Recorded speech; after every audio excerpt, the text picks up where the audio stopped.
मैं अंदर आ सकता हूँ? हाँ बिल्कुल। सॉरी अनु, तुम अकेले बैठी थी इसलिए मैं खाना लेकर आया था।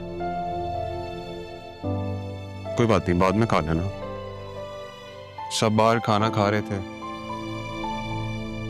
लेकिन मैं ये सोच के कि तुम अकेली बैठी होगी नहीं खा पाया। Thank you.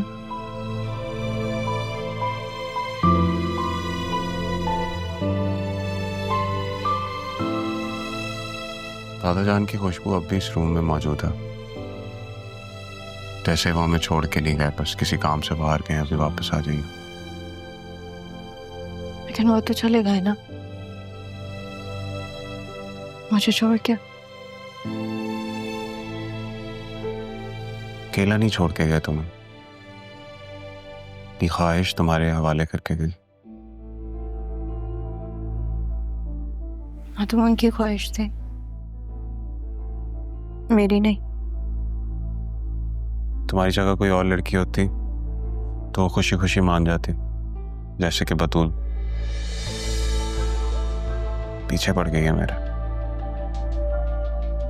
बतूल तुम्हें पसंद करती है? बहुत पसंद करती है, लेकिन मैं उसे सिर्फ दोस्तों की तरह ही समझता हूँ। मैं तो तुम्हें सिर्फ ये बता रहा हूँ कि दादा जान की आखिरी ख्वाहिश उन्होंने तुम्हारे सामने रखी। लेकिन बतूल की फीलिंग्स का क्या? उसकी फीलिंग्स मैंने कभी उसे इस नजर से नहीं देखा। मैं उसे हमेशा दोस्तों की तरह ही ट्रीट करता। पता नहीं तुम ये बात जानती हो या नहीं, लेकिन तुम्हारे नाना जान और मेरे दादा जान की आपस में लड़ाई हो चुकी है, जिसकी वजह से उन्होंने कभी एक दूसरे की शक्ल नहीं देखी, एक दूसरे से बात नहीं की। लेकिन मेरे फादर को, मुझे, अपने बच्चों को उन्होंने हमेशा यही तनकीन की कि वो जाके दादा जान से मिलें। तुम क्या चाहते हो? नाना जान की ख्वाहिश के आगे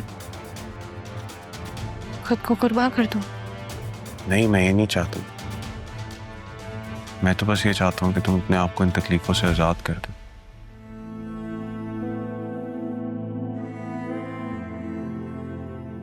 20 साल जरिया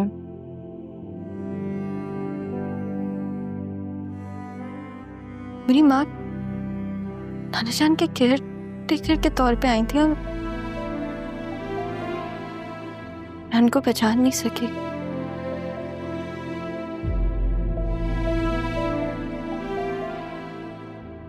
लेकिन उन्होंने जो कुछ किया उसकी सजा तो उन्होंने काट ली। तुम भी जानते थे? बतूल ने बताया मुझे ये सब कुछ, लेकिन जो कुछ भी हुआ तुमने इतनी बहादुरी दिखाई और सबको अकेले फेस किया। बहुत बड़ी बात है। करना पड़ा। तुमने देखा नहीं सब कैसा है? सबने छुपाया मुझसे, सबने। किसी ने नहीं सोचा कि जब मुझे पता चलेगा तो मेरे ऊपर क्या गुजरेगी। किसी ने नहीं सोचा। रहा, मैं तुम्हें यही समझाने की कोशिश कर रहा हूं, तब तुम अकेले हो चुके हो। नाना जान नहीं रहे, सबको माफ कर दो। तारा आंटी जैसी नहीं है तो तुम्हारी मां ना। जब इतने टाइम माँ के बगैर मैंने जिंदगी गुजार ली तो बस नहीं चाहिए। जो वक्त तुमने उनकी माँ के बगैर गुजारा है वो बहुत मुश्किल था, लेकिन उस वक्त में नाना जान तुम्हारे साथ थे। राह में तुम्हें यही समझाने की कोशिश कर रहा हूँ, तुम अकेली हो। नाना जान नहीं रहे, सबको रोक लिया करते थे इन बातों से। बेहतर यही होगा कि तुम सब कुछ भुला दो, अपना दिल साफ कर दो। हमारी माँ को भी तो वही तकलीफ मिली, उन्होंने भी तो अपने बदले की सजा काटी। बेटी उनके सामने थी, लेकिन वो बेटी नहीं कह सकती थी उसको। प्लीज अपना दिल साफ कर लो। सबके लिए शिकवा है मेरे दिल में, सबके लिए। मेरे लिए तो नहीं है शिकवा। नहीं, तुम्हारे लिए नहीं है। तुम हमेशा मेरे अच्छे दोस्त रहे। हमेशा दोस्त बन के रहूंगा भी, चाहे हमारा रिश्ता हो या ना हो। मैं तुम्हारे साथ तुम्हारे दुख सुख में खड़ा हूं हमेशा। अकेली नहीं हो तुम। तुम बहुत अच्छे हो ज़रियान। सब यही कहते हो।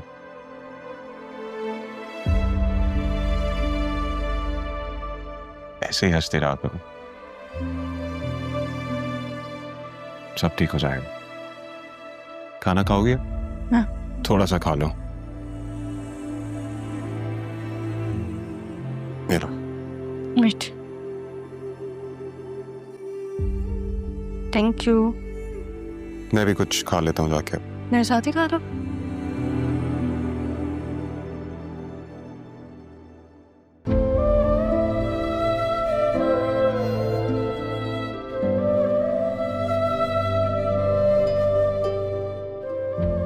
तुमने मेरे साथ ये सब क्यों किया रहा?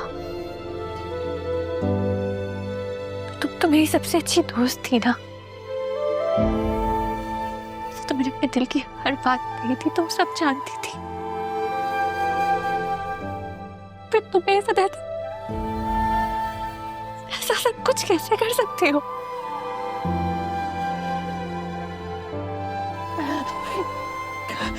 दादाजान ने कहा था कि ये रिश्ता दादाजान की मर्जी से हो रहा है। तुमने कहा था कि तुम्हें कोई इंटरेस्ट नहीं है ज़रियन पे। तुमने इनकार क्यों नहीं किया? ज़रियन मजबूर था, वो बेचारा कुछ नहीं कह सकता, लेकिन तुम तो कह सकती थी ना। तुमने क्यों नहीं मना किया रहा? मैं दिल का हाल जानती थी, तो सब कुछ बताया था मैंने। फिर क्यों? सिर्फ दादाजान की मर्जी होती तो शायद मैं खुद को समझा भी लेती, लेकिन तुम तो दादाजान के नाम मुझसे ज़रियन को छीनना चाहती हो।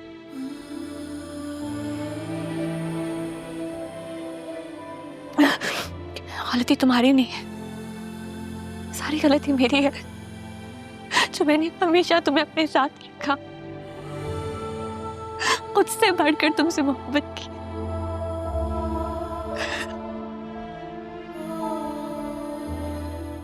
ये सब तो मेरे साथ होना ही था ना। मैंने हमेशा मामा की बातों को जो इग्नोर किया था।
मैं शहर से बाहर था, जैसे ही सेफ साहब का इंतकाल का सुना, रहा नहीं गया। मैं जैसे ही टाइम मिला मैं चले आया। सेफ साहब बहुत अच्छे इंसान थे। अल्लाह उनको जन्नतुल फिरदौस में आला मुकाम अता फरमाए। आमीन आमीन। बहुत शुक्रिया। बस दुआ करें कि अल्लाह ताला आगे की मंजिलें आसान फरमाए। नाम बेशक। सेफ साहब के पास मेरे 15-20 साल कैसे गुजर गए पता ही नहीं चला। जब भी कोई प्रॉब्लम होती थी बस कहने की देर होती थी और वो हल कर देते थे। लेकिन अब तो ऐसे लग रहा है जैसे एक घना साया सर से उठ गया हो। बस पापा बहुत हम्बल थे और हमें भी यही सिखाया। एक बात हमेशा करते थे, वो कहते थे ज़मीन पे चलने वाले को अगर ज़मीन की हकीकत मालूम हो जाए ना तो तकब्बुर उस पर गालिब नहीं आता। इतनी उम्र गुजर जाने के बाद रब की हिकमत समझ में आई। मिट्टी से इंसान को बनाया है, फिर उसी मिट्टी को इंसान के पैरों तले बिछा देता है और आखिर में उसी को ओढ़ना बिछोना। गोया मिट्टी मिट्टी से ही मिल जाती है। बहुत अच्छी बात की आपने। बस इंसान को ये बात समझ में नहीं आती। खुश नसीब हैं वो लोग जो मरने से पहले अपने लिए ज़्यादा सफ़र जमा कर लेते हैं। नेक औलाद भी उसी में आती हैं। आप उनके एक अच्छे बेटे हैं, आप उनके लिए सदका जारिया हैं। इंसान की नेकियां ही उसके काम आती हैं। अल्लाह ताला आपको और आपकी फैमिली को सब्र अता फरमाए। आमीन। अब हम चलते हैं, इजाज़त है। जी, बहुत शुक्रिया आने का। दुआओं में याद रखिएगा। जज़ाकल्लाह। अस्सलाम वालेकुम। कैसे? अल्लाह हाफिज़। अस्सलाम वालेकुम।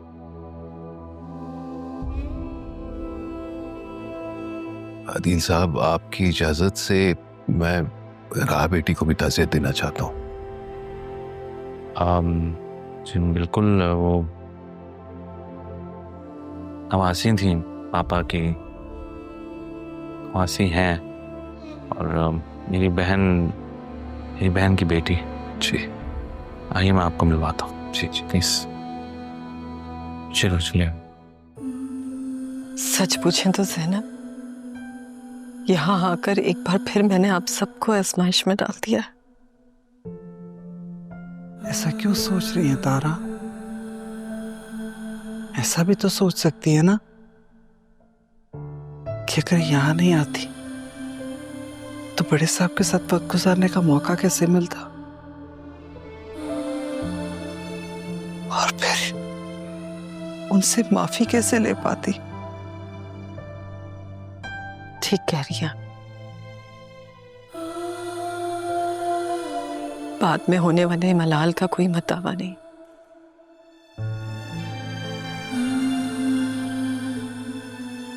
जैसे अम्मा भी की मौत मेरी रूह का जख्म बन गई।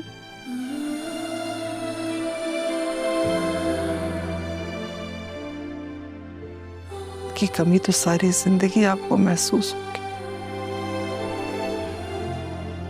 लेकिन एक बात नहीं समझ में आ रही मुझे। मैं तो फोन पे अक्सर आपको आसिया बेगम के बारे में बताती रहती थी, उनकी आदतों के बारे में बताती थी।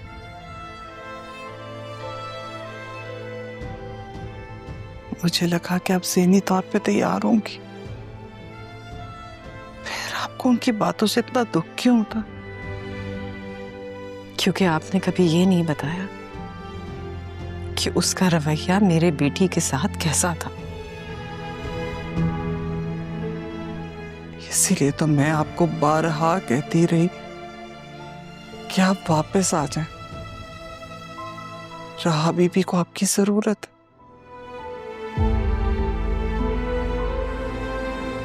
लेकिन आप खुद को और अपनी ममता को अपनों के हाथों तकलीफ नहीं पहुंचाना चाहती थी।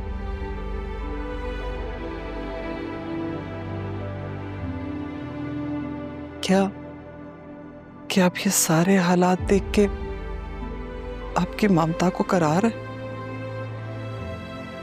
हाँ, बर्दाश्त तो करना पड़ेगा। अच्छा, मैं कुछ देर आराम करना चाहती हूँ अपने कमरे में, थक गई हूँ।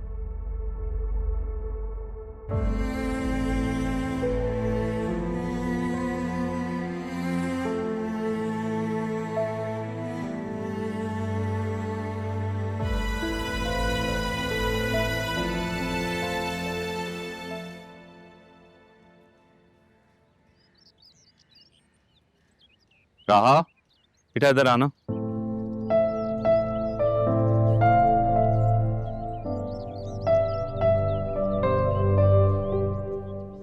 ये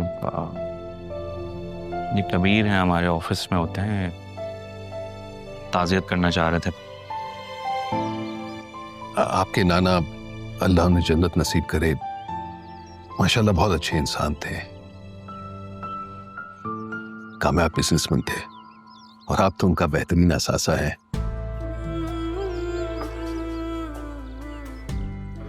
यकीनन वो आपको बहुत आगे बढ़ना देखना चाहते होंगे। मैं बस इतना कहूंगा कि आप ऑफिस जल्द से जल्द आ जाएं, ताकि सैफ साहब की लेगेसी को अदील साहब और आपकी वालदा आगे बढ़ाएं।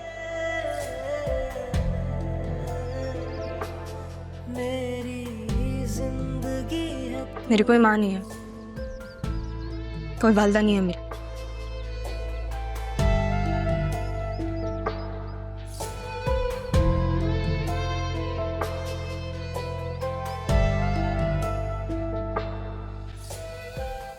जीती रहो बेटी।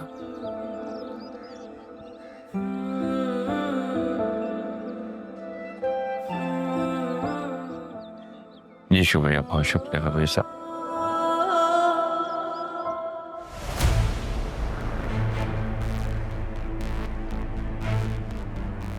हाँ,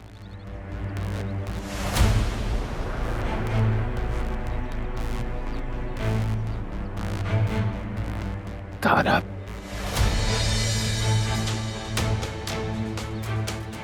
सिंबल तुम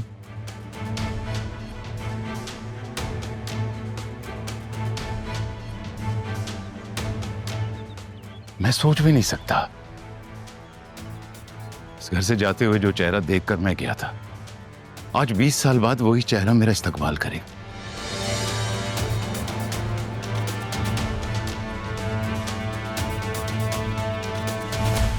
वसीम भाई, आप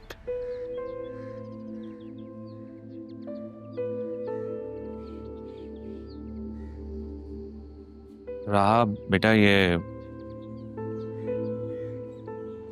वसीम भाई हैं, जरियून के फादर। अस्सलाम वालेकुम। God bless you.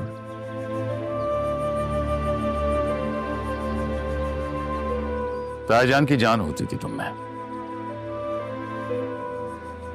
अब हमें भी उतनी प्यारी रहोगी तुम। बहुत प्यारी बेटी है तुम्हारी तारा।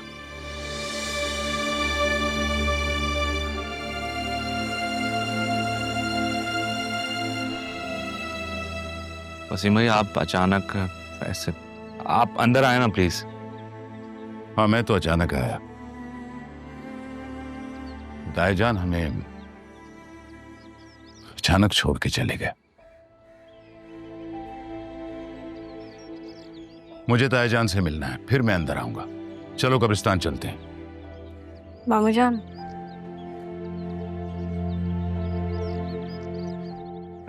आप अचानक आ गए आप? हाँ, फिलहाल तो हम ताईजान से मिलने जा रहे हैं। चलो तुम भी साथ चलो। मामू जान मुझे भी ले चले नाना जान के पास।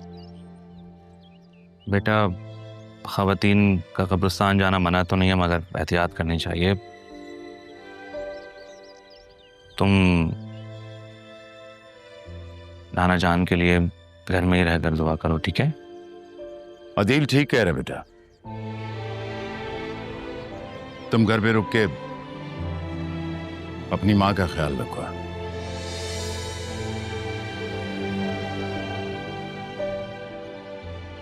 लगता है अब भी सदमे में है।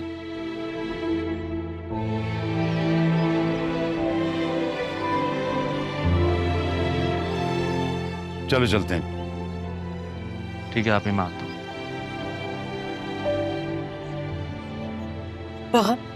बेटा,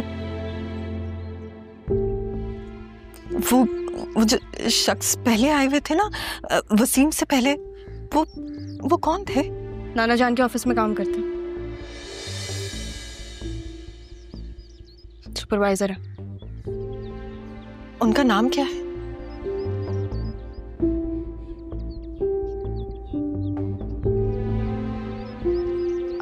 पास रह के मुझे कोई चीज बताई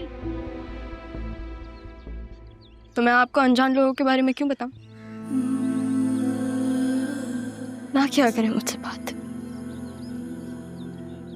मैं नहीं सह सकती और माँ हूं तुम्हारी राहत। माँ सिर्फ पैदा करने वाली नहीं होती है मुर्शद।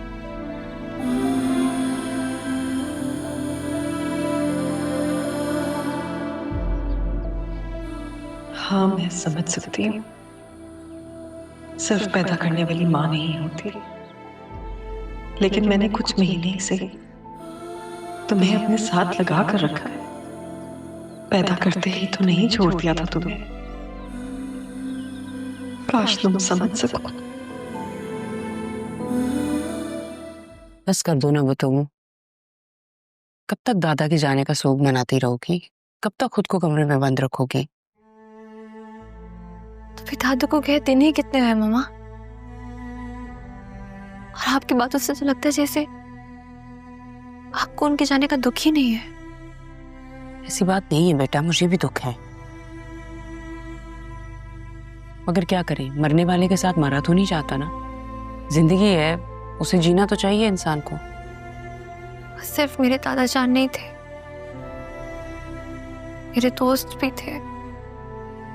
ये दोस्त है जिन्होंने तुमसे ज्यादा इम्पोर्टेंस राहा को दी है? ये कैसे दोस्त है?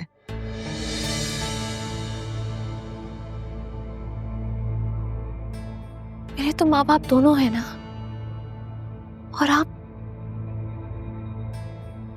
भी तो मुझसे कितना प्यार करती। तुमसे तो मैं इतनी मोहब्बत करती हूँ कि तुम्हारे लिए जान दे भी सकती हूँ और जान ले भी सकती हूँ। कैसी बातें करी है मामा? आप तो कॉकरोच से भी डर जाते हैं, किसी की जान लेने का सोच भी कैसे सकती हैं? एक बात है जो कह रही हूँ, मैं कौन सा सच में किसी की जान ले रही हूँ? मैं तो बस तुम्हारी खुशियां देखना चाहती हूँ और अपनी बेटी को खुशियां देना चाहती हूँ। तुम भी तो माँ का साथ दो ना। मैं आपके साथ ही हूँ मामा। देखो बेटा, मेरी तो ख्वाहिश है कि तुम्हारी और जरीन की शादी हो, लेकिन पापा ने जो जाते जाते कर दिया है ना। देखो मेरी जान, पापा के जाने के बाद तुम इस घर के वारिस हो। अपने बाप को संभालो, कारोबार को संभालो। और जरीन से तुमने शादी करनी है, वो भी तुम्हें पसंद करता है। लेकिन ये राहा, देखा है उसे कैसे उसके आगे पीछे घूमती है? मामा, मैं राहा को बता चुकी हूँ कि मैं जरीन को पसंद करती हूँ। तो उसका क्या नतीजा निकला? देखो बतूल, तुमने जब चाहा जो चाहा मैंने तुम्हें दिया, तुम्हारी ख्वाहिशात को पूरा किया। मैं तुम्हारी माँ हूं, तुम्हें दुखी नहीं देख सकती। मैं चाहती हूँ कि तुम्हारी और जरीन की शादी हो जाए, लेकिन तुम्हें भी तो मेरा साथ देना होगा ना।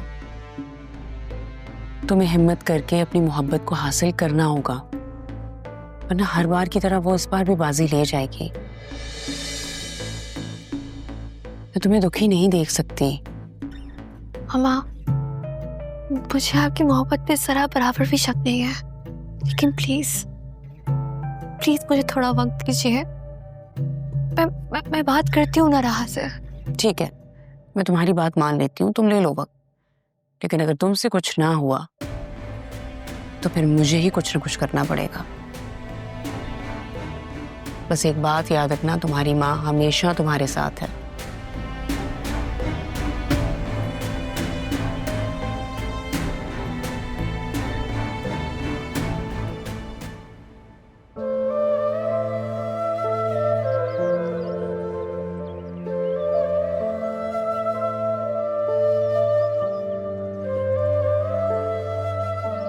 बहुत बड़ा दुख है ये।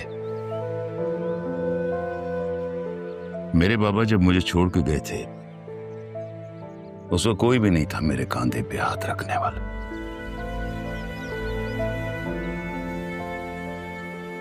लेकिन एक बात बताना चाहता हूं, मेरे अब्बू ने जाते हुए ताया जिनको माफ कर दिया था।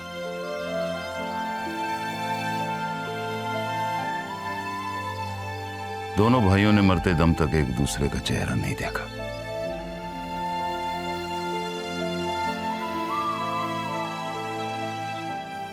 लेकिन अदील, मैं ये सब कुछ भुला देना चाहता हूं, नई शुरुआत करना चाहता हूं। मैं आज यहां बैठ के ताया जान के सामने अपने बेटे को तुम्हारे हवाले कर रहा हूं। डैड, ये कोई जगह है इस तरह की बातें करने की? जरियून,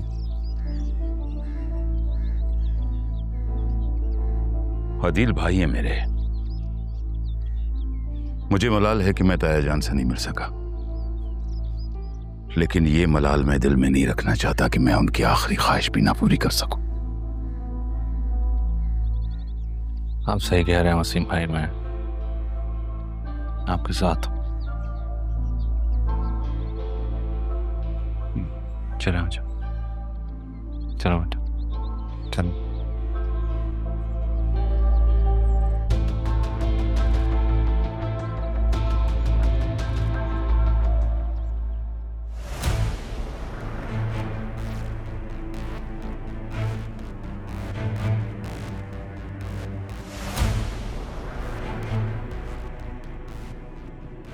मुझे लगता है कि वो तारा थी, लेकिन शायद या वो लोग ना हो। तारा ने कहा था कि उसकी फैमिली का गारमेंट्स का बिजनेस है, लेकिन ये लोग तो रियल एस्टेट बिल्डर्स हैं। मैं तारा को ढूंढने गया था, वो लोग वहां से चले गए थे, शायद मुल्क से बाहर। शायद मैं ही गलत समझ रहा हूं।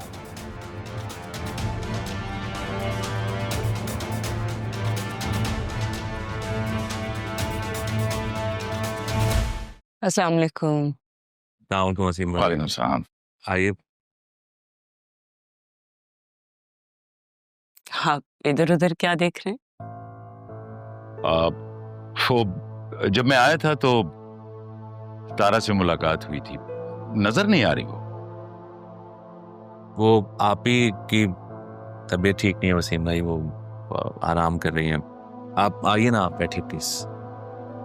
हाँ, वो मैं सोच रहा था कि उनसे भी ताज़ियत कर लेता। अरे आप अभी अभी तो आए हैं, आराम से बैठें, रेस्ट करें। इधर ही मिल लीजिएगा सबसे।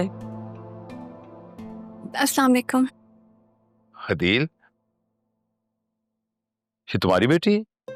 जी, ये मेरी बेटी बतूल है। बहुत प्यारी बच्ची है माशाल्लाह। Thank you. रहा कहाँ है? अपने रूम में रेस्ट करिए। वैसे आपका जिक्र पापा ने बहुत किया है, आपसे मिलकर बहुत खुशी हुई। भाई ये भूल बेटा नहीं बोलती क्या? जब से आई तब से खामोश। नहीं पापा, इसका तो ऑन ऑफ का बटन है स्विच का, जब ये बोलना शुरू होती है तो रुकती नहीं है बिल्कुल। ऐसा भी नहीं है, इतना भी नहीं बोलती मैं। वही अदील, बच्चे बड़े हो गए हैं, लगता है हम बूढ़े हो गए। जी बिल्कुल वसीम भाई, वक्त गुजर गया और पता भी नहीं चला। नहीं नहीं नहीं नहीं, पता तो खूब चला है। पता है, भूला नहीं हूं मैं कुछ भी। बस वक्त की यही खूबी है, कैसे गुजरता है पता ही नहीं चलता। कभी ठहरा हुआ मालूम और कभी दबे कदमों चोरों की तरह गुजर जाता है। अच्छा अदील, ऐसा है कि 2-4 दिन में हम यहाँ से शिफ्ट हो जाएंगे। क्यों, यहाँ कोई प्रॉब्लम है वसीम भाई? जी सब ठीक है ना? किसी ने कुछ कहा है क्या? नहीं नहीं भाभी, ऐसा कुछ नहीं है। अदील, तुम्हें तो पता है कि मैं जब पाकिस्तान से गया था तो सब कुछ बेच के गया था, और जिसे बेचा था वो जानने वाला था। अब जब मैं आ रहा था तो मेरी बात हुई थी उससे। मैंने उससे रिक्वेस्ट की थी कि पाकिस्तान जा रहा हूं तो अपना घर देखना चाहता हूं। पता है उसने मुझे कहा कि मैं वहां स्टे भी कर सकता हूं। तो ठीक है, वहां स्टे करके अपनी पुरानी यादें ताजा करूंगा। लेकिन अंकल, अगर आप यहाँ रुकते तो हमें ज्यादा अच्छा लगता। अरे मेरी प्यारी गुड़िया, वो घर यहाँ से दूर नहीं है। सुबह आते हुए देखा था मैंने, रास्ते में ही है। वसीम भाई, अब आप इतने दिनों बाद आए तो प्लीज यहीं रहिए ना। जी बिल्कुल, अदील बिल्कुल ठीक कह रहे हैं, आपको रुकना चाहिए। वैसे भी वहाँ पे अकेले होंगे आप लोग, खाने पीने का इंतजाम, बाकी चीज़ों का अरेंजमेंट। भाभी, खाना मैं यहीं आके खाया करूंगा, वहां तो सिर्फ सोने जाना है।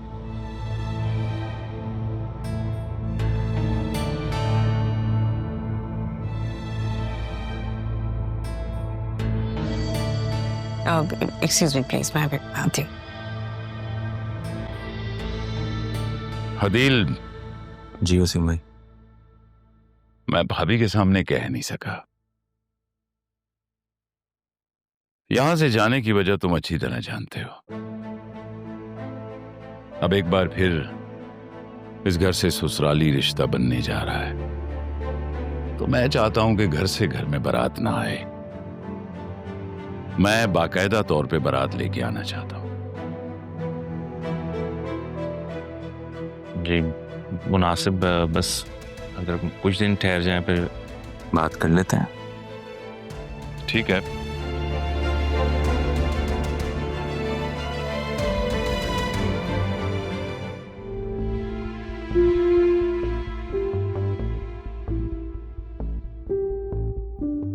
क्या बात है तारा, इतनी परेशान क्यों है? कब से देख रही हूँ, कुछ बताएं तो सही। ज़ैनब, मैंने कबीर को देखा है। क्या?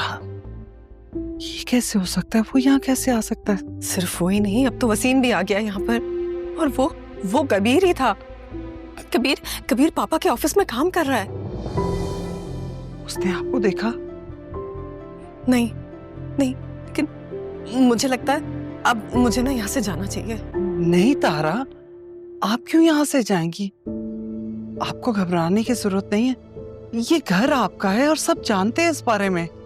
मेरे बिगड़े नसीब, मेरी बेटी ना जानते हुए मेरे पास थी, लेकिन अब तो वो मुझसे सीधे मुंह बात भी नहीं कर रही।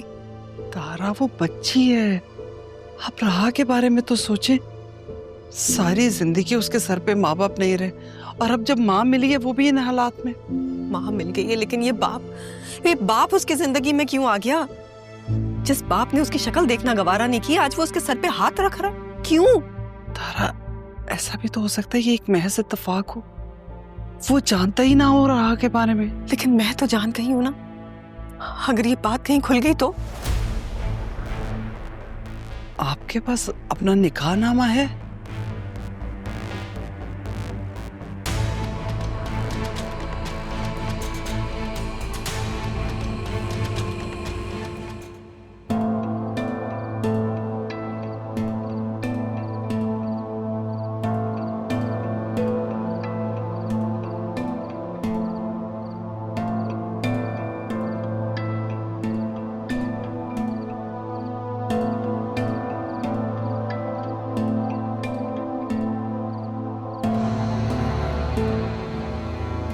बतूल, यहाँ क्यों टहल रही हो? मामा, क्या जरियन वाकई में चला जाएगा? हाँ। मामा, बात को समझने की कोशिश करो। यहाँ रहेगा तो तुम्हारी लाडली रहा उसके आमने सामने ही रहेगी। मामा, कभी तो सिचुएशन समझ लिया करे। मैं यहाँ इतनी टेंशन में, और आपको अभी भी राह नजर आ रही है। इधर बैठो, sit. I need to tell you something. देखो, ये जो हो रहा है ना, ये बहुत अच्छा हो रहा है। देखो, ज़रियून यहाँ से जाएगा तो राह की नजरों के सामने नहीं होगा। अब तुम्हें वसीम और ज़रियून दोनों का बहुत ध्यान रखना होगा। आज वैसे मुझे बहुत खुशी हुई है जब तुमने कहा कि राह अपने कमरे में और तुम उसे लेने नहीं गई। I was very happy. वो तो मैंने राह की वजह से कहा था, खुद किसी से मिलना नहीं चाहती इसलिए। कभी तो माँ को खुश होने दिया करो। कह देती कि ज़रियून की वजह से नहीं गई तो मैं खुश हो जाती। अच्छा, आई एम सॉरी। मुझे ऐसा लगता है जैसे आप मेरे लिए बहुत एफर्ट्स करती हैं, लेकिन मैं समझ ही नहीं पाती।